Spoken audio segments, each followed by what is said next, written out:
नमस्कार साथियों। महान कवि मंगलेश डबराल साहब की एक मार्मिक कविता है। उसका शीर्षक है गुमशुदा। गुमशुदा मतलब वो लोग जो गायब हो गए और घर वालों को मिले ही नहीं। अपनी इस कविता की शुरुआती पंक्तियों में डबराल साहब लिखते हैं, हम जो देखते हैं शहर के कोने कोने और लोकप्रिय जगहों में उन गुमशुदा लोगों की तलाश के पोस्टर अब भी चिपके दिखते हैं, जो कई बरस पहले 10-12 साल की उम्र में या उससे ज्यादा बिना बताए घरों से निकले थे। पोस्टरों के अनुसार उनका कद मंझोला है, रंग गोरा नहीं गेहुआ या सांवला है, हवाई चप्पल पहने हैं, चेहरे पर किसी चोट का निशान है और उनकी माएं उनके बगैर रोती रहती हैं। पोस्टरों के अंत में यह आश्वासन भी रहता है कि लापता की खबर देने वाले को मिलेगा यथासंभव उचित इनाम। डबराल साहब की एक कविता मुझे उस वक्त याद आई जब मैंने अखबार में खबर पढ़ी और सुनी कि हमारे हरियाणा में हर रोज 45 लोग लापता हो रहे हैं।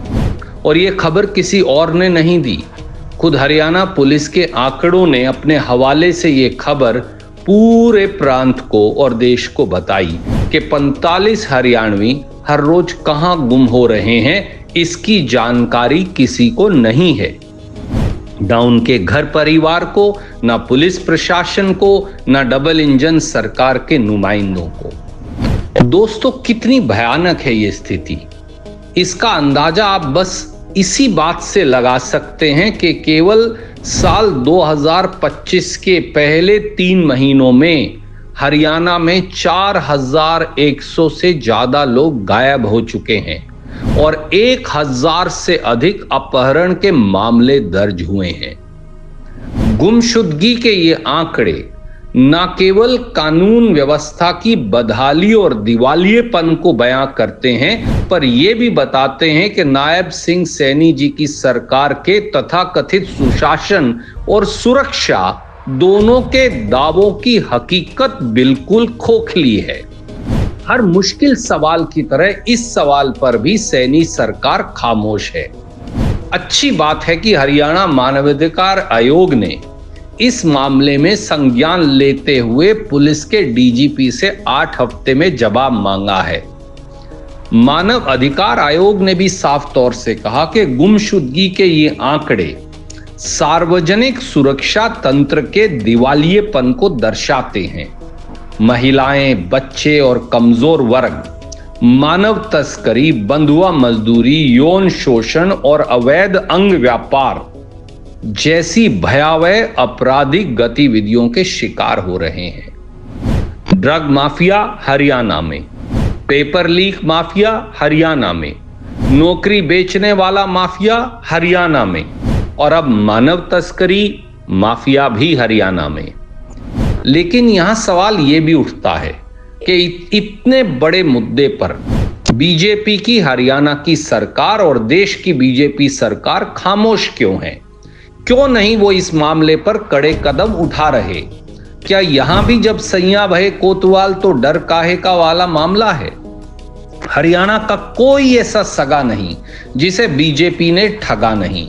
यह सिर्फ एक नारा नहीं बल्कि हरियाणा में एक शर्मनाक हकीकत बन गई है। साथियों, हरियाणा में रोज जो 40 से 45 लोग लापता हो रहे हैं, उन लापता व्यक्तियों के पीछे एक परिवार के आंसुओं की कहानी भी है। उनकी बेबसी, बेकारी, बेरोजगारी की दर्दनाक कहानी है। बीजेपी के कुशासन की वजह से वो हर रोज अपनों को खोने के लिए अभिशप्त हैं। महाभारत में भी एक ऐसे ही प्रसंग का जिक्र है। अपने वनवास के दौरान पांडव जब एक गांव में पहुंचे तो वहां पता चला कि एक राक्षस हर रोज गांव के एक शख्स को मारकर खा जाता था। उस राक्षस के आतंक से महाबली भीम ने गांव वालों को निजात दिलाई थी। लेकिन मौजूदा दौर द्वापर का नहीं है।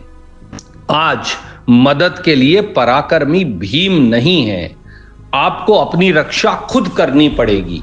खुद महाबली भीम हरियाणा की जनता को बनकर पराक्रम दिखाकर नायब सिंह सैनी जी से और उनकी सरकार से जवाब मांगना पड़ेगा और ये मांग उठानी पड़ेगी कि अपहरण और गुमशुदगी के हर रोज के ये जो 40 से 45 लोग गुम हो जाते हैं, इस समस्या से निजात हो और इस मानव तस्करी माफिया जो इसके पीछे साफ तौर से लगता है उसका पर्दाफाश हो।